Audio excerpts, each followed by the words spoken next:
today involving American Taliban John Walker Lynn. He's serving his time at a federal facility in the high desert town of Victorville. Inland Empire Bureau Chief Bob Banfield joins us now live from outside the prison. Bob?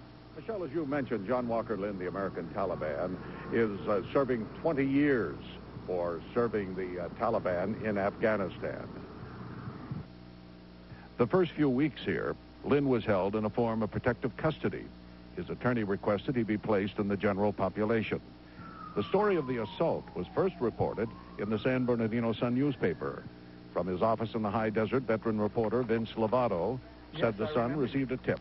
They left a very quick and contrite voice message, about 20-25 words, which we printed in our story verbatim, and hung up the phone, and that was it. Lovato said the caller was an older male. It's been difficult to get information from authorities. I think they have a real concern about the well-being of their inmates. I mean, that's one of the things they have to do, and I think that they realize, like maybe we're starting to realize, that this guy might be between a rock and a hard place. I don't know if the Aryans are never going to really warm up to this guy, and apparently these Muslims now don't support him either. There was a report that Muslims in the prison protected Lynn for a time, but then determined he was not radical enough.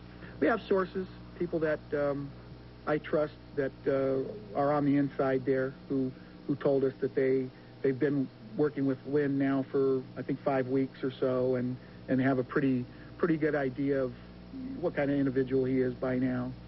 And I think that was reported in our story, kind of quiet, a little bit socially immature, and confused, I think, too, a little bit. The original caller to the paper said Lynn was attacked by a white supremacist. His attorney visited him yesterday, said he's okay, said he has a little bruise on his face. The attack was very brief as Lynn was going to prayer. And the attacker has been identified, and of course he is still behind bars. What would be done with him, we don't know. I'm Bob Banfield, reporting live from Victorville. Philip, back to you. Bob?